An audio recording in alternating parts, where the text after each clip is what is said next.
রহমতের নবী বলেন, কোন গোলাপ ঘর থেকে যদি বের হইয়া উলামায়ে আহলে হকের মজলিসে যায়, প্রত্যেকের সাথে আমার আল্লাহ ৭০,০০০ রহমতের ফেরেশতাকে কাফেলা বানায়া দেয়। আতিনা ফি দারে দুনিয়া না হাসান, আতিনা ফি দারে উকবানা হাসান, ইয়া গিয়াসাল মুস্তাগীসিন আহদিনা লিফতিখারা বিল উলুমে ওয়াল গিনা। এরকম একটা মজলিস আল্লাহ আরশে আজিমে মিলাইছেন ফেরেশতা দিয়া। আল্লাহ ফেরেশতাদের জিজ্ঞাসা করেন, ফেরেশতারা ধন্যপুর মাদ্রাসার মাঠের কি হালাত? বলে হাজারো মানুষ ওখানে হাজির। কেন? বলে আল্লাহ তোমাকে চায়, আর তোমার জান্নাত চায়, আর জাহান্নাম থেকে মুক্তি চায়। বলো ওরা আমার দেখছে? কয় না, যদি দেখতো পাগল পারা হয়ে যাইতো। আমার জান্নাত দেখছিনি? বলে না, যদি দেখতো আশেক হয়ে যাইতো, বেকারার হয়ে যাইতো।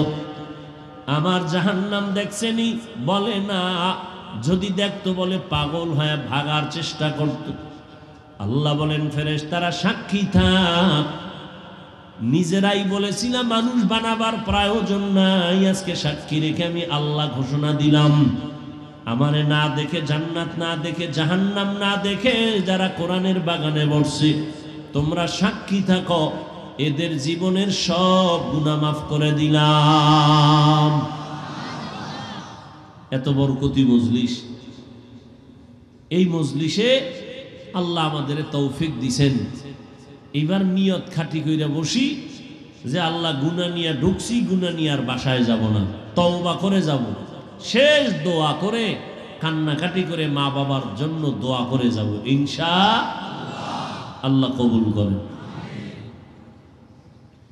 আল্লাহ তাআলা বলেন, দুনিয়াতে আমি মানুষ সৃষ্টি করেছি, মানুষ বড় দামি, আমি আল্লাহ পাক আর কোন প্রাণীকে সৃষ্টির শ্রেষ্ঠ মর্যাদা দেই নাই। ওয়ালাকাদ কাররামনা বানি আদম وحملناهم في البر والبحر ورزقناهم من الطيبات وفضلناهم على كثير ممن خلقنا تفضيلا। বনি আদম বড় দামি, আমি আল্লাহ নদীতে, পানিতে, স্থলে চলার জন্য আমি সুন্দর আয়োজন করেছি। যেই লোহা পানির মধ্যে ছেড়ে দিলে নিচে চলে যায়, আমি আল্লাহ মানুষের এমন মেধা দান করেছি, ওই মেধা দিয়ে এমন ভাবে লোহা দিয়ে স্টিমার বানায়, পানির মধ্যে ভেসে থাকে। এক দেশ থেকে ভিন্ন দেশে বান্দা তার তেজারাতের জন্য, ব্যবসার জন্য চলে যায়। আমি আল্লাহ মানুষের অনেক আদর করে বানিয়েছি, আমি আল্লাহ তাদের জন্য উত্তম খানার আয়োজন করেছি। গর্তের পিপিলিকা আমি আল্লাহ তার খানা আমি দেই, উড়ন্ত পাখির খানাও আমি দেই, জঙ্গলের প্রাণীর খানাও আমি দেই, নদীর মধ্যে হাজারো ধরনের প্রাণীর খানা আমি দেই, মানুষের খানাও আমি আয়োজন করেছি। তবে দুনিয়ার সব প্রাণী থেকে মানুষের খানা বড় দামি, সুস্বাদু, বড় পিওর, হালাল। এরপরও কিছু নিমক হারাম আছে, আল্লাহর দেওয়া হালালটা খাইব না। ওই কুকুরের 1000 বার বিরিয়ানি দিলেও পায়খানা না খাইলে কলিজা ঠান্ডা হয় না। দুনিয়াতে কিছু মানুষরূপী হারামখোর আছে, হালাল খাইয়াও মদের বোতল না নিলে কলিজা ঠান্ডা হয় না, বিড়ি না টানলে ওর শরীর গরম হয় না। নাই এরকম বিড়িখোর? আল্লাহ হেদায়াত দান করেন। আল্লাহ পাক বলেন, আমি মানুষ বানাইয়া শ্রেষ্ঠত্ব দান করলাম, আবার মানুষের মধ্যে একে অন্যের তুলনায় মর্যাদাবান করলাম। মানুষ এত দামি করে আমি বানাইছি, এই মানুষ যেন তার সৃষ্টির শ্রেষ্ঠ মর্যাদা ধরে রেখে জীবন চালাইতে পারে। এজন্য আমি আল্লাহ 2টা ব্যবস্থা দিলাম। এক ব্যবস্থার নাম রিজালুল্লাহ, আর এক ব্যবস্থার নাম হলো কিতাবুল্লাহ, ব্যক্তি আর কিতাব। জমিনে যত ব্যক্তি আল্লাহ দিছেন এর মধ্যে শ্রেষ্ঠ ব্যক্তি রহমাতুল লিল আলামিন। আর আল্লাহ যত কিতাব দিয়েছেন সমস্ত কিতাবের মধ্যে শ্রেষ্ঠ কিতাব কোরআনুল কারীম। শ্রেষ্ঠ ব্যক্তি, এই কথা কন, শ্রেষ্ঠ ব্যক্তিকে এই মাত্র না বলছি, ইমামুল আউয়ালিন আল আখিরিন বহরে সদকা রহমাতাল লিল আলামিন সাইয়্যিদুল কাউনাইন খাতমুল মুরসালিন আখিরা মুদবুদ ফখরুল আউয়ালিন। কেমন একজন নবী যার কোনো তুলনা। মূসা নবী আল্লাহর বন্ধু, ইব্রাহিম আল্লাহর বন্ধু, ঈসা নবী আল্লাহর বন্ধু, দাউদ নবী আল্লাহর বন্ধু। নবী আল্লাহ কয় সব নবী আমি আল্লাহর বন্ধু, মুহাম্মদও আমার বন্ধু। তবে ব্যবধান, সব নবী রাসূল আমার আল্লাহ তাআলার আশিক, আর আল্লাহ বলেন আমি নিজে হলাম মুহাম্মদের আশিক। সব ব্যক্তিদের মধ্যে শ্রেষ্ঠ রহমাতুল লিল আলামিন। আর আল্লাহ যত কিতাব দিয়েছেন শ্রেষ্ঠ কিতাব কি? কোরআনুল কারীম। বলেন কি? আমি যেভাবে বলে এইভাবে বলবেন, কোরআনুল কারীম। এই দুটোটা আলহামদুলিল্লাহ আমরা পেয়েছি, কিন্তু কপাল খারাপ, চিনি না, নবীরেও চিনি না, কোরআনও জানি না। অনেকের ঘরে কোরআন শরীফ আছে, 20 বছর হয়ে গেল, একদিন খুইলেও দেখলো না ভেতরটা কেমন। এমন কপাল পুরছে আমাদের। রহমতের নবী বিদায় বেলা বলে গেলেন, এই উম্মতের দল, দুটো জিনিস আমি রেখে যাই, ধরে যদি রাখো ঈমানও যাবে না, সম্মানও যাবে না। قال رسول الله صلى الله عليه وآله وسلم تركت فيكم أمرين لن تضلوا ما تمسكتم بهما কিতাব আল্লাহি ওয়া সুন্নাত রাসূলি। রহমতের নবী বলেন দুই জিনিস ধরে রাখ, ঈমানও যাবে না, সম্মানও যাবে না। এক হলো আল্লাহর দেওয়া কিতাব কোরআন, দ্বিতীয় হলো আমি মুহাম্মদের রেখে যাওয়া আদর্শ। ১৫০০ বছর গত হয়ে গেল, আজও এত বিপদ, এত বিপদ। এরপরও যাদের কাছে কোরআন আছে, নবীর আদর্শ আছে, এরা এখনো ঈমান নিয়া সম্মানে আছে। এদের ঈমানও যায় নাই, সম্মানও যায় নাই, গেছে। যাদের কাছে আল্লাহর নবীর আদর্শ আছে, কোরআন আছে, এদের কোনো চিন্তা নাই। চেয়ারম্যানের চেয়ারের মেয়াদ শেষ, এমপির মেয়াদ, মন্ত্রীর মেয়াদ, কিছু ডিসিএসপির মেয়াদও শেষ। কিন্তু আল্লাহর কোরআনওয়ালা নবীর আদর্শওয়ালা আমাদের চেয়ারের কোনো মেয়াদই নাই। শেষ কিসের? কোনো মেয়াদ নাই, শেষ কি আবার? আল্লাহর দেয়া সম্মান আর টাকা দিয়া কেনা সম্মান ভালো করে বুঝো। টাকা দিয়া সম্মান কিনলে একবারে পায় ফুলের মালা, ফাইনালে জুতার মালা। আর আমার আল্লাহর দেয়া সম্মান যারা নিবেন, এরা দুনিয়ায়ও বাদশাহ, পরকালেও বাদশাহ। তোমার ওই সম্মান নিয়ে কি লাভ হবে? আল্লাহ হেদায়াত দান করেন। আল্লাহ তাআলা বলেন আমি দুই জিনিস দিলাম, মানুষ যেন সুশৃঙ্খল জীবন যাপন করতে পারে। নবী পাইলাম না, আল্লাহর কোরআন এখন আমাদের সামনে আছে, নবীর আদর্শ এখনো আছে। এই দুইটা জিনিস ধরে রেখে সামনে আগাও। আল্লাহ তাআলা বলেন রহমতের নবী দুনিয়াতে আসার পরে 40 বছর পর আমি রহমতের নবীর দাওয়াতের অনুমতি দিয়া কাজে লাগাই দিলাম।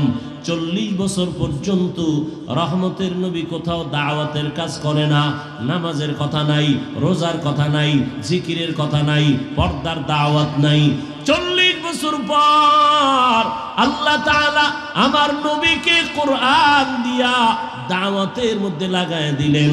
রহমতের নবী এখন দাওয়াত দেয়, এক আল্লাহর ইবাদত করো, এক আল্লাহর সিজদা দাও। কিছুদিন পর আবার নবী বলেন রবের ইবাদত করো। ইয়া আইয়ুহান নাস উবুদু রাব্বাকুমুল্লাযী খালাকাকুম ওয়াল্লাযীনা মিন ক্বাবলিকুম লাআল্লাকুম তাত্তাকুন।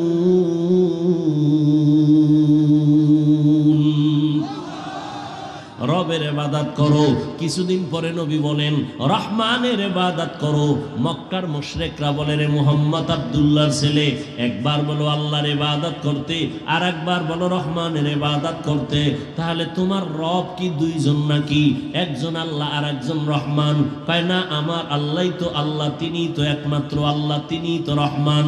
ওরা প্রশ্ন করে ফেললো মানির রহমান, রহমানের পরিচয় দাও রহমানকে। আল্লাহ তাআলা সূরাতুর রহমান দিয়া রহমানের পরিচয় দেওয়া শুরু করলেন। আর রহমান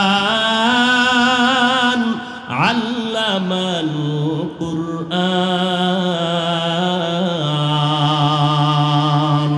রহমান হলেন তিনি, কোরআন শিক্ষা দিলেন যিনি, খালাকাল ইনসান মানুষ সৃষ্টি করলেন যিনি।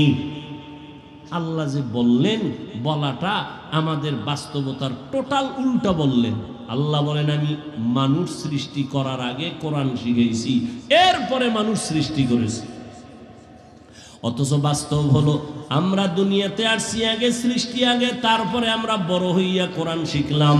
আল্লাহ বলে না না, আমি মানুষ সৃষ্টি করি নাই, আগে কোরআন শিখেছি, তারপরে মানুষ বানাইছি। ও আল্লাহ উল্টা বললেন কেন?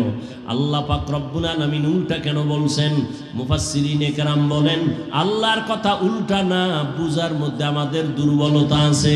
ফিআলুল হাকিম লা ইয়াখনু আনিল হিকমাহ, হাকিমের কোনো কাজ হিকমত থেকে খালি না, জ্ঞানীদের কোনো কাজ জ্ঞান থেকে শূন্য না। ও দয়ার মালিক কেন উল্টা বললেন? আগে কোরআন শিখাইছেন, তারপরে মানুষ বানাইছেন। অথচ আল্লাহ আগে আমাদের বানানোর পর এরপরে কোরআন শিখাইছেন। স্বয়ং রসুলকেই তো 40 বছর পরে আল্লাহ কোরআন দিলেন, এর আগে কোরআন দেন নাই। আল্লাহ উল্টা কেন বললেন? মুফাসসিরিনে কেরাম তার জবাব লেখেন আল্লাহ তাআলার আদালতে যেই মানুষের কথা বলা হয়েছে, ওই মানুষ আর তুমি আমি মানুষ এক না। এই আপনারা তো সব বুদ্ধিমান, আপনাদের তুলনায় আমরা বোকা, আর আমি তো আরো বেশি বোকা। কারণ এলেম আমল কিচ্ছু নাই। আপনাদের দোয়া, মুরব্বীদের কিছু দোয়া, সবাই কি আর বরদোয়া করেনি? এই সবাই বরদোয়া করে, আর যেই সোরারা বরদোয়া করে ওদের বরদোয়া লাগবেও না।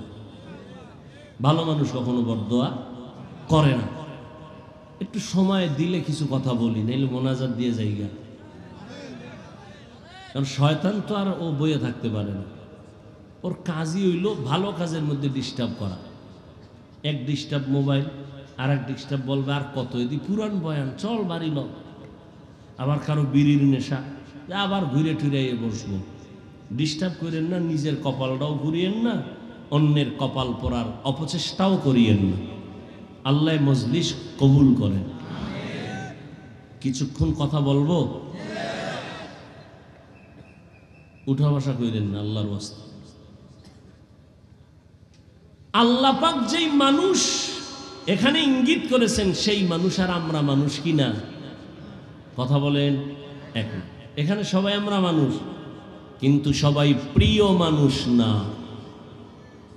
এখানে মসজিদ আছেন, কার ঘর? বাইতুল মুকাররম মসজিদটা কার ঘর? দুনিয়ার জমিনে যতগুলো মসজিদ সব আমার আল্লাহর ঘর, তবে বাইতুল্লাহর মতো একটাও না। কি বাইতুল্লাহ কেমন? ইন্না আউওয়ালা বাইতিন উযিআ লিন-নাসি লাল্লাযী বিবাক্কাতা মুবারাকান ওয়া হুদা মুবারাকান ওয়া হুদান লিল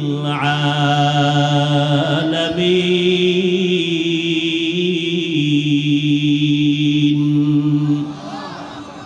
জমিন আল্লাহ বানাইয়া প্রথম একটা ঘর আল্লাহ বানাইছেন বাইতুল্লাহ বাক্কা নগরীতে, আর আল্লাহ কিছুই বানান নাই। এটা এমন একটা ঘর যেই ঘরের দিকে শুধু তাকাইয়া থাকবা, অনবরত আমল নামায় সওয়াব। আপনাকে এই মসজিদের দিকে তাকায় থাকলে সওয়াব, বাইতুল্লাহর দিকে তাকাইলে সওয়াব আছে না নাই? যতক্ষণ তাকায় থাকবে অনবরত সওয়াব। শুধু কি তাই, রহমতের নবী বলেন, এই হাজী সাহেব, সফর করতে যদি যাও বাইতুল্লাহর দিকে যখন প্রথম তোমার নজর পড়বে, নজরটা পড়া মাত্র যদি দোয়া করো, যে কোনো দোয়া প্রথম নজরেই কবুল হয়ে যাবে। আতিনা ফি দারে দুনিয়া না হাসান, আতিনা ফি দারে উকবা না হাসান, ইয়া গিয়াসাল মুস্তাগীসিন ইহদিনা লিফতিখারা বিল উলুমে ওয়াল গিনা। হর গরিদে নেকো তু তৈয়ার হ্যায়, জো না মাঙ্গে উসসে তু বেজার হ্যায়। তাহলে মসজিদ সব কার ঘর? সব সমান বলেন না কেন? ভালো করে বুঝো, আপনাদের এলাকায় কুকুর আছে না? এই মাখলুক গুলো কে বানাইছেন? সব আল্লাহর বানানো মাখলুক। সব কুকুর আমার আল্লাহর মাখলুক, তবে সব কুকুর আল্লাহর কাছে দামি না। আসহাবে কাহাফের সাথে যেই কুকুরের সম্পর্ক, এটা এত দামি, জান্নাতে যাবে। সুবহানাল্লাহ না? যেই তাহলে বিড়ি টানো, সুবহানাল্লাহ কেমনে? সারাদিন গীবত শেখায়ত গালাগালি মিথ্যা, আর সারা রাত তো মোনাজাত ধরে হইয়া হইয়া।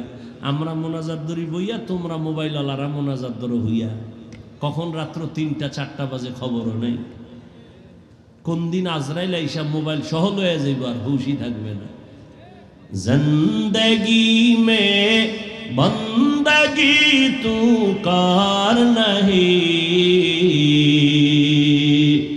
জিন্দেগি মে বন্দগি তু কার নহি, জিন্দেগি বে বন্দগি শর্মিন্দা হ্যায়, जिंदगी बे बंदगी शर्मिंदा है। यहाँ हम सब मुसाफिर, दिल ना लगा, अहले दिल की नजर से रूह करता जा, शाह दौलत सब फकीर गर नेक नहीं, शाह दौलत सब फकीर गर नेक नहीं, जिंदगी में बंदगी तू कार नहीं, जिंदगी में बंदगी तू कार नहीं, जिंदगी बे बंदगी शर्मिंदा है, जिंदगी बे बंदगी शर्मिंदा है, जिंदगी में बंदगी कुन बंदगी, बंदगी बे जिंदगी शर्मिंदगी। ও আমার কলিজার যুবক, কয়দিন আর যৌবনের বাহাদুরি করবি? করোনায় কত যুবকের লাশ, জানাজা হলো, কবরে রাখলাম, ট্রিপল মাস্ক লাগায়া বয়া রইছে কুলাঙ্গার শিক্ষিত 2 সন্তান। বাবারে করোনায় ধইরা ফেলছে, কাছে যায় না মরার ভয়ে। এক পর্যায়ে বাবায় মরেই গেল। ওই শিক্ষিত 2 কুলাঙ্গার মাস্ক লাগাইয়া এলাকার গরিবের টাকা দিয়া কয়, লাশটারে টেনে টেনে রাস্তায় ফেলে দিয়াস। রাস্তায় ফেলে দেওয়ার পরে ওই কুলাঙ্গার দুই সন্তান দরওয়াজা জানালা লক করে দিল। এক নজর দেখলো না বাবার লাশ কুকুরে খাইলো নাকি জানাজা হলো। এই যুবকেরা ইতিহাস ভুলবি না, ওই সময় দেখছনি এই দেশের টুপিওয়ালা উলামায়ে কেরাম শত শত করোনার লাশ কাঁধে নিলেন, গোসল করালেন, কাফন পরালেন, জানাজা পড়াইয়া কবরের মধ্যে রাখলেন। একজন হুজুরেও করোনায় মরে নাই। কেমনে বুঝাবো রে যুবক? শুরুতেই বলেছি উলামায়ে কেরাম ছাড়া কেউ তোদের আপন না। তুই যাকে আপন মনে করো, আমি বলি এ তোর ধান্দাবাজার চান্দাবাজ। স্বার্থে যদি আঘাত লাগে তোর দল থেকে নাম কাটবে না, কল্লা কেটে ফেলবে। ওরে আল্লাহর গোলাম, উলামায়ে কেরাম এই জাতিকে নিয়ে যেই ভাবনাটা ভাবে, এই ভাবনা কেউ ভাবে না। সবাই ভাবে নিজের চেয়ার, নিজের ক্ষমতা, নিজের দল। আর উলামায়ে কেরাম নিজের নিয়ে ভাবে না। ইমামতি থাকলে থাকলো, না থাকলে নাই, বয়ান হলে হলো, না হলে নাই, কিন্তু জাতিরে জুলুমের শিকার হতে দেওয়া যাবে না। এই জন্য মাজায় গামছা বাইদা রাস্তায় নেমেছেন। নামার পরে সফলতা আনার পরেও কোনো হুজুর কয় নাই আমার উপদেশটা বানাও। তবে সব আলেম ওলামারা হুঙ্কার দিয়েছে, আবার জুলুম যদি হয় আবার এই জমিনে আন্দোলন হবে। কোন জালেমকে সুযোগ দেয়া হবে না। জুলুমের বিরুদ্ধে আন্দোলন। মুসলমানের আন্দোলন একবার হয় না, বারবার। মুসলমান জীবন একবার দেয় না, বারবার। উম্মতের জন্য আলেমরা ভাবে। এই যুবক, বহু বুদ্ধি লয়ে ঘুরো, একটু জবাব দাও বাবারা। একটা সরকারি চাকরি করে এক ব্যক্তি বা বেসরকারি চাকরি করে, ডিউটি কয় ঘন্টা? আর তাড়াতাড়ি বলো। 8 ঘন্টা। বেতন, নিম্নে বেতন কত? 20,000 ধরো। কত? 20,000 টাকা বেতন। আর টেবিলের নিচে আজে বাজে মুক্ত তো আছেই, কত ফ্রি। আর বলো বাবা, একজন আলেম মসজিদে ইমামতি করে, তার ডিউটি কয় ঘন্টা? বলো। বেতন কত? 6 লাখ। 5,000, 6,000, 7,000, 6 মাস বাকি। সভাপতি 100 টাকা দেয়, তাও ঠিক মতো মাসে মাসে দেয় না। ওরে একক তো নামাজ যদি না পড়ায়, রিক্সা ড্রাইভার আইয়াও ধমক দেয়, হুজুর গেছিলেন কই? হুজুর বলে, তুমি কে আমারে ধমক দিলা? আমি রিক্সা ড্রাইভার। তোমার এত পাওয়ার কেন? কয় 5 টাকা মাসে বেতন দেই। কি পরিমাণ জুলুম করতেছো! অথচ তোমার যেই সরকারের টাকা নিয়ে চলো, যেই কোম্পানির মালিকের চাকরি করে টাকা নিয়ে সংসার চালাও, ওই কোম্পানির বিরুদ্ধে আবার মানববন্ধন করো, সরকারের বিরুদ্ধে মানববন্ধন করো, বেতনের স্কেল বাড়াও, না হয় গদির মধ্যে লাল বাতি জ্বালায় দিব। আর একজন ইমাম 5-7 হাজার টাকা বেতন পাইয়াও 6 মাসেও বাকি পায় না। কোনদিন বলে নাই বেতন বাড়াও, কোনদিন বলে নাই আমার বেতন বাকি কেন। বরং যত মানুষ গালি দেয়, আল্লাহর বান্দা কলিজা বইরা দোয়া করে, ও দয়ার মালিক, এলাকায় শান্তি দাও, এলাকার রোগীদের সুস্থ বানায় দাও, কবরওয়ালাদের জান্নাত দাও, ব্যবসায়ী চাকরিজীবীদের কামাই রুজিতে বরকত দাও। এরপরও যারা হুজুরের বিরুদ্ধে লেখো, তোর মতো কুলাঙ্গার এই জমিনে আর কেউ নাই। এলমেরা এজাজু করদন বেহিসাব, খলকেরা দাদন জওয়াবে বাসওয়াব, হক নাদারত দোস্তে খলকা জারেরা, নিস্তে ই খসলত একে দিনদারেরা। ও আমার কলিজার যুবক, জিনলা না, এখনো পর্যন্ত বুঝলা না তোমার আসল কে আর নকল কে রে বাবা। আজকে তুমি যার পিছনে ঘুরো, তোমার জন্য কিন্তু সে কাঁদে না। এজন্য একজনে বলছে, তুমি যাকে ভালোবাসো সে তোমার বন্ধু না, তোমাকে যে ভালোবাসে সে তোমার বন্ধু। তুমি যাকে ভালোবাসো সে তোমার, তোমারে যে ভালোবাসে সে তোমার, সে তোমার আসল বন্ধু। এরে নবীর উম্মতের দল, আল্লাহ তাআলা বলেন মানুষ আমি বানাইছি, সব মানুষ এক না। কুকুর আল্লাহ বানাইছেন, সব এক না। আপনাদের এলাকায় গরু আসেনি? আল্লাহ সব গরু বানাইছেন, সব আল্লাহর মখলুক, সব গরুর দাম নাই। কিন্তু মুসা নবীর সাথে যেই গাভীটার সম্পর্ক, এটার দাম বেড়ে গেছে, জান্নাতে যাবে। পিপিলিকা আছে না নাই? সব পিপিলিকা আল্লাহর বানানো মখলুক, সব পিপিলিকার দাম নাই। সুলাইমান নবীর সাথে যেই পিপিলিকার সম্পর্ক, ওই পিপিলিকা আল্লাহর জান্নাতে যাবে। এই জমিনে আবার আল্লাহ উট আর উটনি বানাইছেন, কোন উটনি আর উটের দাম ওই পরিমাণ নাই।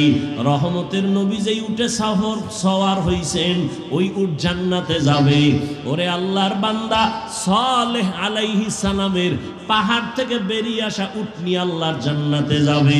এরে নবীর আশিক উম্মতের দল, ভালো করে বুঝো, এই আকাশের খোলা জায়গায় কত পাখি উড়তেছে, কত সুন্দর সুন্দর পাখি, একটারও মূল্য নাই। ওই সুলাইমান নবীর হুদহুদ নামের পাখিটা আল্লাহর জান্নাতে চলে যাবে। মানুষ তো সব আমার আল্লাহর বানানো মখলুক, সব মানুষ আমার আল্লাহর জান্নাতে যাবে না। এইবার বুঝো মানুষ কাকে বলে, ভালো করে শুনো। একদল মানুষ আছে বংশগত মানুষ, আর একদল মানুষ হলো গুণগত মানুষ, আর একদল মানুষ হলো জন্মগত মানুষ। আল্লাহর আদালতে বংশগত মানুষের কোনো মূল্য নাই, জন্মগত মানুষের মূল্য নাই, একমাত্র গুণগত মানুষগুলো দামি। কেমন দামি? আল্লাহ বলেন আমি এদের বিনা হিসাবে জান্নাত দিয়া দিব। গুণের মানুষ কাকে বলে? বংশগত মানুষ তো তারা যেই মানুষের বংশে জন্ম হয়। আমাদের বংশগত বাবা পয়গম্বর আদম, আর আমরা তার সন্তান, বংশগত মানুষ। আমার আব্বা জান, আমার জন্মদাতা বাবা, তার ঔরস আমি জন্মগত সন্তান মানুষ।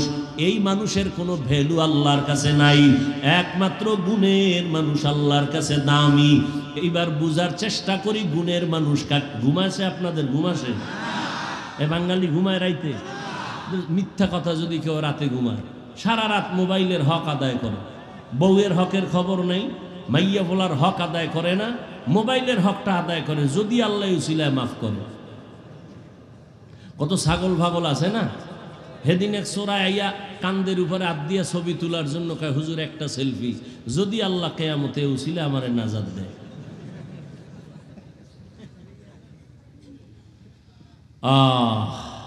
তুমি এখান থেকে বের হওয়া মাত্রই চোখের গুনাহ, হাতের গুনাহ শুরু হয়ে যাবে, জবানের গুনাহ শুরু হবে। এখানে তুমি রহমতের প্যাকেটে আছো, কোনো গুনাহ হবে না ইনশাআল্লাহ। গুণের মানুষ কাকে বলে বুঝো? যেই জিনিস বানানেওয়ালা কোনো কাজের জন্য বানায় না, আকামের জন্য বানায়। মনে করেন এই মাইকওয়ালা মাইক বানাইছে একটা কাজের জন্য, বাতিওয়ালা বাতি বানাইছে কাজের জন্য। মনে রাখবেন, এটা একটা মূলনীতি, উসুল। যেই বস্তুটা যেই কাজের জন্য বানায়, ওই বস্তুর জন্য ওই কাজ হলো গুণ। ওই কাজটা কি? ধরেন এই মাইক আমার সামনে, ওর কাম কি? আমার কথাটাকে টেনে মেশিন থেকে, ইউনিট থেকে বের করে হরন দিয়ে দূরে সরাবে। এক কথায় সংক্ষেপ জবাব কি? মাইকওয়ালা, মাইক ইঞ্জিনিয়ার যে বানাইছে আওয়াজ দেওয়ার জন্য। কোন কাজের জন্য বলেন? তাহলে মাইকের গুণ কি? আওয়াজ দেওয়া। বাতিওয়ালা বাতি বানাইছে কেন? আলো দেওয়ার জন্য, বাতির গুণ আলো দেওয়া।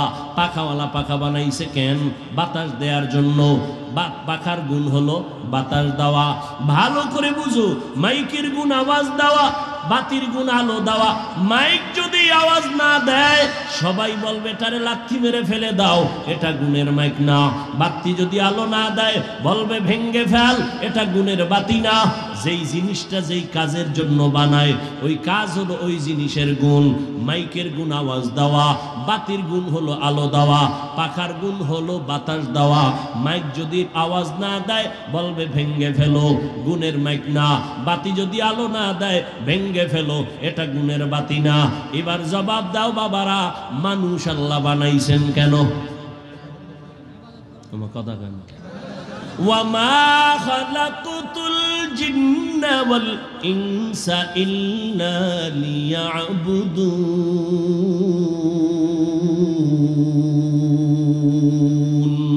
মা খালাকতুল জিন্না ওয়াল ইনসি বাখা जुज़ इबादत निस्ते मक़सूद अज्जाहा আল্লাহ তাআলা বলেন আমি মানুষ বানাবার একটাই কারণ ইবাদত। বলেন মানুষের বানানোর কারণ কি? ইবাদত। মানুষ বানাইছেন ইবাদতের জন্য। এবার আমাকে আপনারাই জবাব দেন মানুষের গুণ কি? বলেন ইবাদত করা। এখন ইবাদত কি? মসজিদ আর মাদ্রাসা এটা ইবাদত। সারা রাত যায় নামাজে তাসবিহ টানো, দিনের বেলা রোজা রাখো, এটা তোমার ইবাদত না, এটা ইবাদতের অংশ।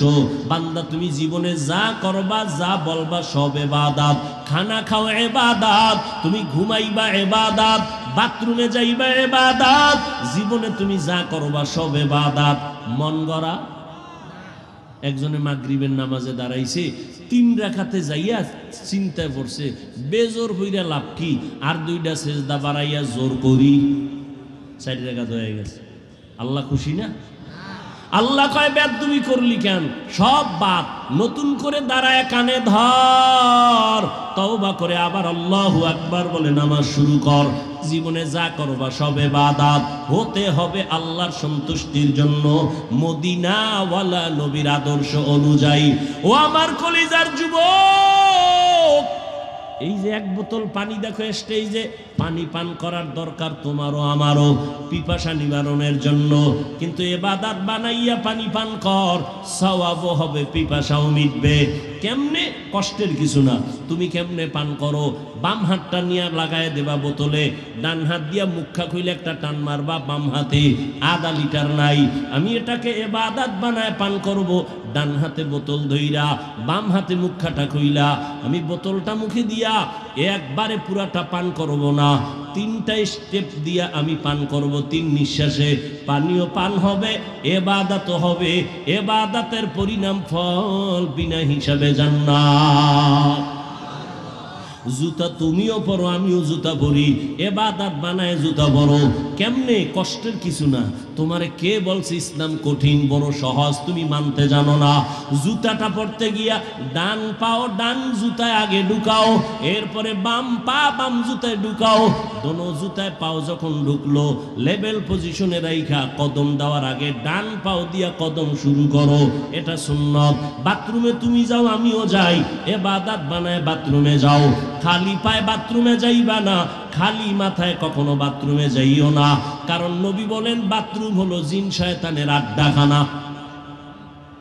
ওখানে গিয়া মানুষ অ্যাক্সিডেন্ট হয়, বুক ভেঙে যায়, মাথা ফেটে যায়। জুতা ছাড়া যাইবা না, খালি পায়ে যাওয়া নিষেধ, খালি মাথায় বাথরুমে যাওয়া নিষেধ। দোয়া বইরা ঢুকো, কিছু পারো না তো বিসমিল্লাহ বইলা ঢুকে যাও। বাথরুমে গিয়া যখন বসবা, বাম পায়ের উপরে ভর করে বসবা, সুন্নত। কোন পা? বাম পায়ের উপরে। হাঁটুর উপরে কাপড় উঠাবা না, এটা নবীর সুন্নত। বাথরুম কমপ্লিট করে বের হয়ে আলহামদুলিল্লাহ বলো, বাম পা দিয়া ঢুকবা, ডান পা দিয়া বের হইবা। বাথরুমও হয়ে গেল, ইবাদত হয়ে গেল। এখান থেকে মোনাজাতের পরে আমার বাবারা সবাই বাড়ি যাবেন, যাইয়া অনেকে ফ্রেশ হবেন। ফ্রেশ কি হবেন? ফ্রেশ হইতে গিয়ে গোসল করবেন, হাত ধুইবেন, চেহারা ধুইবেন, পা ধুইবেন। আমি বান্দাও বাসায় যাই ফ্রেশ হব, তবে আপনার ফ্রেশটায় কোনো সওয়াব নাই। আমি সওয়াব বানাইয়া তারপরে ফ্রেশ হব। আমিও হাত ধুব, আমিও চেহারা ধুইব, আমিও পাও ধুইব, তবে আমার ধোয়াটা অজুর কায়দায় হয়ে যাবে। আমি অজু কইরা গেলাম, এই কনি পর্যন্ত ধুইলাম, চেহারা পুরাটা ধুইলাম, পা ধুইলাম, ইবাদত হলো আমার, ফ্রেশ হওয়াও হয়ে গেল। আর এই অজু অবস্থায় ঘুমাও, আল্লাহ জান্নাতের দরজা খুলে দিবেন। খানা খানা আপনারাও, আমরাও তো খানা খাই, কিন্তু বাবা ইবাদত বানায় খানা খাও। নিচু জায়গায় বসো, দস্তারখান বিছায় বসো, দোনো হাতের কবজা পর্যন্ত ধুইয়া তারপরে খানা খাও। যেই প্লেটে ভাত নিবা ওই প্লেটে হাত ধুইবা না, অন্য জায়গায় হাত ধুইয়া বসো। এরপরে খানার প্লেটের ডান দিক দিয়া শুরু করো। লবণ নাও বাম হাতে, কি বাম হাতে লবণ, এটা সোরা কিছু ভদ্র দেখায়, আমি ভদ্র, কারণ বাম হাত দিয়ে লইলে একটু বাথরুমের ফেলেবার আছে তো মজা হয়। নিকৃষ্ট মূর্খ, বাম হাতে লবণ লয়, ময়লা লাগবে, তো বাথরুমের ময়লা এটা কেমন হলো? মনে করে বুদ্ধিজীবী, বুদ্ধির বও নাই, আচ্ছা তার সেরা। পৃথিবীতে শ্রেষ্ঠ বুদ্ধিজীবী কোরআনওয়ালারা, কারণ সব থেকে বড় বুদ্ধির গাইডের নাম কোরআন, আর এটা যার সিনা আছে সে হলো শ্রেষ্ঠ বুদ্ধিজীবী। ভাইরা আমার, এই জন্য কেউ কান্দে, কেউ কান্দে, কান্দতেছে, কেউ খবর নাই, হুজুরদের কোনো টেনশনই নেই। আছে আগেও যেমন, এখনো তেমন, ভবিষ্যতেও তেমন। কারণ আমরা মানুষের গোলাম না, আমরা একমাত্র আমার আল্লাহর গোলাম। কার গোলাম? আর তোমরা আমাকে অনেকের গোলাম বলো না, তুমি কার গোলাম? হ্যাঁ বেটা, আহমদ শফি হাটাজারি শাইখুল ইসলাম রহমতুল্লাহ আলাইহি আওয়ামী লীগের কাছে গেছে, কেউ বিএমপির কাছে গেছে, যাওয়াটা তুমি দালাল মনে করো কেন? ওলামায়ে কেরাম যদি যায় তার রং ঠিক রেখে ইসলামের স্বার্থে যায়। তুমি কোন স্বার্থে দৌড়াও? তুমি যে বড় দালাল, তোর খবর আছে? আলেমের ভুল ধরো না, মানে কপাল বাকিটাও পুরার জন্য। এই বাংলাদেশে যত ঝামেলা দেখো, একমাত্র ওলামায়ে কেরামের সাথে বেয়াদবি করার কারণেই হচ্ছে এগুলো। এখনো যারা বেয়াদবি করো, গাঁটটি রেডি রাখ, পালানোর সময় জুতাও নিতে পারবি না, রেডি থাক। আল্লাহ হেদায়েত দান করুন। এরে নবীর উম্মত, মানুষের গুণের নাম কি ভুলে গেছেন? 5 মিনিটে মানুষের গুণের নাম ইবাদত। এখন ইবাদতটা মন গড়া না, না, নবীর তরিকায় হতে হবে। এখন নবীর তরিকা আদর্শ আছে কোরআন হাদিসে, কোরআন হাদিস পড়তে জানেন না, এখন কেমনে যাবেন? কোরআন হাদিস পড়নেওয়ালা উলামায়ে কেরামের কাছে যাও, ইবাদতের নিয়ম শিখিয়া এরপরে ইবাদত করো, তখন হবে তুমি গুণের মানুষ। গুণের মানুষের জন্য বিনা হিসাবে জান্নাত। আল্লাহ এই দিকে ইঙ্গিত করে বলেন, আমি আগে মানুষ বানাই নাই, আগে কোরআন শিখাইছি, তারপরে মানুষ বানাইছি। অর্থাৎ যারা কোরআন হাদিস শিখিয়া উলামায়ে কেরামের নেক নজর নিয়া যারা ইবাদত করবে, তারা গুণের মানুষ, তারা জান্নাতি। আল্লাহ এই দিকে ইঙ্গিত করে বলেন, আমি আগে মানুষ বানাইছি, তারপরে কোরআন শিখাইছি, আগে কোরআন শিখাইছি, তারপরে মানুষ বানাইছি। ও আল্লাহর বান্দারা, এখানে আমরা যারা বসে আছি সবাই তো মানুষ, তবে গুণের মানুষ হতে পারলাম কিনা বড় ভয়। ওরে গুণের মানুষ তো হতে পারি নাই, যে কারণে এত বয়ান, এত বয়ান, এত বয়ানের পরও চোখে পানি আসে না, নামাজ পড়ি না, পর্দা করি না। ও যুবক, এখানে যারা বসে আছো যুবক বাবারা, তুমিও মুসলমান, আমিও মুসলমান।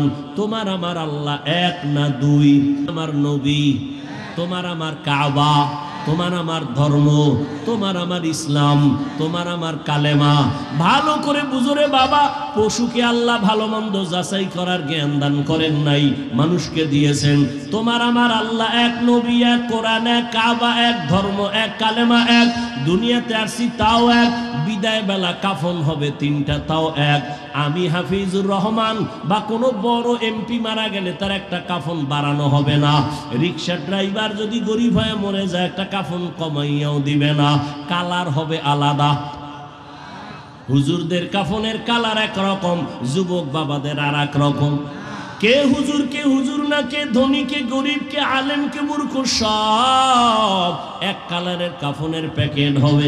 আজকে আমি বক্তা যত ভাব দেখাই, আর তুমি যত ক্ষমতার ভাব দেখাও, সাদা কাফনে যেদিন ঢুকবা, ওই দিন সবার ভাবগুলো বন্ধ হয়ে যাবে। ও আল্লাহর বান্দা, কবরের সাইজ হবে এক, ওই কবরে রাখার পরে প্রশ্ন হবে 3টা, তাও এক। রবের পরিচয় দাও, ধর্মের পরিচয় দাও, রাহমাতুল লিল আলামিনের পরিচয় দাও। ও আমার কলিজার যুবক, ওরে তোমার আমার আল্লাহ এক, নবী এক, কোরআন এক, কাবা এক, ধর্ম এক, কালেমা এক। এরপরেও এত বয়ান, এরপরেও কেন তুমি নামাজ পড়তে চাও না? আমি নামাজ ছাড়ি না, তুমি নামাজ পড়ো না। আমি টুপি ছাড়তে চাই না, তুমি টুপি দিতেই চাও না।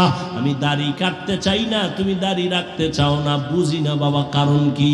আমরা ভুলে আসি না তোমরা ভুলে আসো, তারও কোনো খবর পাইতেছি না। একজন যুবক যদি দাঁড়াইয়া বলো, হাফিজ ভাই তোমরা ভুলে আসো, আমরা সঠিক পথে আছি, একটা দলিল দেখাও। এখন আমি দাড়ি কেটে ফেলবো, নামাজ রোজা বাদ দিয়া তোমার লাইনে শার্ট প্যান্ট টাই ভইরা নাচ গান করবো। আর যদি বলো না হাফিজ ভাই আপনারাই সঠিক পথে আছেন, আমরা শয়তানের ধোকায় পড়ে গুনার পথে আছি, আপনারা সঠিক, তাহলে আমি তোমাকে বলবো যুবক বাবা, যদি তুমি পা দুটো আগাইয়া দাও, আমি তোমার পায়ে হাত রেখে অনুরোধ করে বলবো, জীবনে তো কম নামাজ ছাড়ো নাই, কম বেপরদায় চলো নাই, দাড়ি কম কাটো নাই। ও আমার কলিজার যুবক, কত রাত্র মোবাইলে গুনাহ করে করে রাত কাটাইছো, আর কত রাত্র মোবাইলে গুনাহ করলে তোমার মনের আশা মিটবে, তারপরে তওবা করবা। জীবনে তো কম নামাজ ছাড়ো নাই, আর কতদিন নামাজ না পড়লে তোমার মনের আশা পূরণ হবে, তারপরে তওবা করবা। জীবনে তো কম মাইয়ার চরিত্র নষ্ট করো নাই, আর কতদিন চরিত্র বিধ্বংসী কাজ করলে তোমার মনের আশা পূরণ হবে, তারপরে তওবা করবা।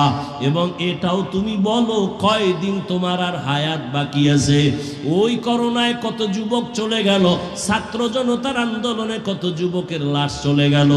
এমন একটা দিন নাই গাড়ির নিচে পানির নিচে যুবকের লাশ নাই, ঘুমের ঘরে যুবকের লাশ। কয়দিন আর বাঁচবারে বাবা? আমি তোমাকে এতক্ষণ যত বয়ান শুনাইছি একবারও বলি নাই আমি হাফিজুর রহমান পাঁচকল্লি মাথায় দিছি, তোমরা যদি না দাও কপাল পুরবে, একবারও বলি নাই। আমি কওমি মাদ্রাসার সন্তান, তোমরা যদি কওমিতে না যাও তোমাদের কপাল খারাপ, একবারও বলি নাই। আমি তাবলিগের লাইনের সন্তান, আমি পীরের মুরিদ, ওই লাইনে যদি তুমি না যাও কপাল খারাপ, একবারও বলি নাই। কি বলি এবার শুনো। ও আমার কলিজার যুবক, তুমি স্কুলে পড়ো, কলেজে পড়ো, চাকরি করো, ব্যবসা করো, আলহামদুলিল্লাহ আলহামদুলিল্লাহ আলহামদুলিল্লাহ। স্কুল ছাড়িও না, কলেজ ছাড়িও না, লেখাপড়া করে ডাক্তার হও, ইঞ্জিনিয়ার হও, একজন প্রফেসর হও, একজন ব্যবসায়ী চাকরিজীবী হও। তবে আমার ছোট্ট একটা দাবি, জীবনে বেয়াদব হইও না। তোমার ব্যবহারে কখনো যেন মা বাবা কখনো কষ্ট না পায়, তোমার আচরণে কোনো দিন যেন শিক্ষকেরা কষ্ট না পায়, তোমার ব্যবহারে কখনো যেন উলামায়ে কেরাম কষ্ট না পায়। কারণ মা বাবায় যদি কষ্ট পায়, বরদোয়া চলে আসলে তোমার জীবন পঙ্গু হয়ে যাবে। শিক্ষকের বরদোয়া যদি নিয়েই ফালাও, লেখাপড়ার জগৎ থেকে হারায় যাওয়া। আলেমের বরদোয়া যদি কপালে লেগে যায় কষ্ট দেওয়ার কারণে, জীবনের চরিত্র আর আদর্শ খুঁজে পাইবা না রে বাবা। এইবার একটু বাস্তবে দেখো, তোমার মতো যুবক জীবনে কোনোদিন মাদ্রাসায় যায় নাই, আলিফ বাতাও শিখে নাই। দেখো স্কুল কলেজে পড়িয়াও নামাজ পড়ে আসেনি, আর কোনো ওয়াজের দরকার নাই। তোমার জীবনের এই শেষ ওয়াজ, বাসায় যাইয়া একা একা ভাববা, আর কোনো ওয়াজ দরকার নেই। শুধু এই পয়েন্ট, আমার মতো যুবক স্কুল কলেজে পড়িয়া যদি নামাজ পড়ে, আমি পারি না কেন? ও যুবক বাবারা, তোমার মতো যুবক রাস্তায় গাড়ি চালায়, নামাজ ছাড়ে না, তুমি কেন পারো না? তোমার মতো যুবক doctor, professor, engineer, OC, DC SP, RAB, army, police, BDR এর চাকরি করে, নামাজ ছাড়ে না। বলো তুমি কেন পারবা না রে বাবা? তোমার কপালে কার অভিশাপ লাগলো? এখনো কেন তওবার দরজায় তুমি ফিরবা না? মনেরে বুঝাইয়া এখনো সময় আছে, তওবা করে নাও। জীবন চলিয়া গেল আর নামাজ ছাড়বা না, দাড়ি কাটবা না, বেপরদায় চলবা না, মা বাবারে কষ্ট দিবা না, শিক্ষকেরে কষ্ট দিয়া বরদোয়া নিবা না, উলামায়ে কেরামের দোয়া নিয়া পরামর্শ নিয়া নবীর তরিকা মেনে চলবা। ও পর্দার আড়ালের আম্মা জানেরা, বোনেরা, আপনাদের সন্তানদের যত বয়ান শুনাইলাম, আপনারা দোয়া না করলে, চেষ্টা না করলে সম্ভব হবে না। এরে আম্মা জান, আপনাদের মতো কত মা এই অঞ্চলে আছে, এখনো আছে, পর্দা করে হালাল ভাবে চলে, মোবাইলে সময় নষ্ট করে না, স্বামীর মাল খেয়ানত করে না, সন্তানগুলো আদর্শওয়ালা বানানোর, গুণের মানুষ বানানোর চেষ্টা করে। এরে আম্মা জানেরা, আপনাদের এত সম্মান, আপনারা কি পারেন না একটা ভালো সন্তানের মা হবেন? সন্তানটাকে ডাক্তার বানাবেন, ইঞ্জিনিয়ার বানাবেন, প্রফেসর বানাবেন, বেয়াদব বানাবেন না। আপনার সন্তান যেন কখনো মা বাবার সাথে বেয়াদবি না করে, শিক্ষকের সাথে বেয়াদবিমূলক আচরণ না করে, উলামায়ে কেরামের পরামর্শ নিয়া নবীজির তরিকা মেনে যেন চলে। ও আমার যুবক বাবারা, ও পর্দার আড়ালের মা বোনেরা, এখনো সময় আছে, তওবা করে নেন। কোন দিন মরণ হবে জানা নাই। ঘুমের ঘরেও যদি আজরাইল আসিয়া পড়ে, ও যুবক বাবা, ঘুমের মধ্যেই তোমার মরণ হয়ে যাবে। হেদায়াতের মালিক আমার আল্লাহ। মানুষ হইছে কিন্তু গুণের মানুষ হইতে পারি নাই। এখনো সময় আছে, ইবাদত করিয়া উলামায়ে কেরামের পরামর্শ নিয়া রেডি হও। মনে মনে পিছনের গুনাহ থেকে তওবা করো, আল্লাহকে বলো, হেদায়ার মালিক, জীবনে গুনাহ তো কম করি নাই, আজকে থেকে তওবা করে নিলাম। নামাজ ছাড়বো না, বেপরদায় চলবো না, মা বাবারে কষ্ট দিব না, উলামায়ে কেরাম মুরব্বিদের দোয়া নিয়ে নবীর তরিকা মেনে চলবো। তওবা করার মতো যদি অন্তর তৈরি হয়, মুনাফিকি না থাকে, খাঁটি তওবার নিয়ত যাদের আছে, দুটো হাত আমার আল্লাহকে দেখাইয়া দাও। আল্লাহ হাতগুলো কবুল করে নেন, তওবা কবুল করে নেন, তওবার উপরে মজবুত হইয়া চলার তৌফিক দান করেন, আমিন। আলহামদুলিল্লাহি রাব্বিল আলামিন, ওয়াসসালাতু ওয়াসসালামু আলা সাইয়্যিদিল আমবিয়াই ওয়াল মুরসালিন ওয়া আলা আলিহি ওয়া আসহাবিহি আজমাইন। ইয়া আরহামার রাহিমিন, ইয়া আরহামার রাহিমিন, ইয়া আরহামার রাহিমিন। রব্বিরহামহুমা কামা রব্বায়ানি সগীরা। اللهم إنك عفو كريم تحب العفو فاعف عنا. اللهم إنا نسألك رضاك والجنة ونعوذ بك من سخطك والنار.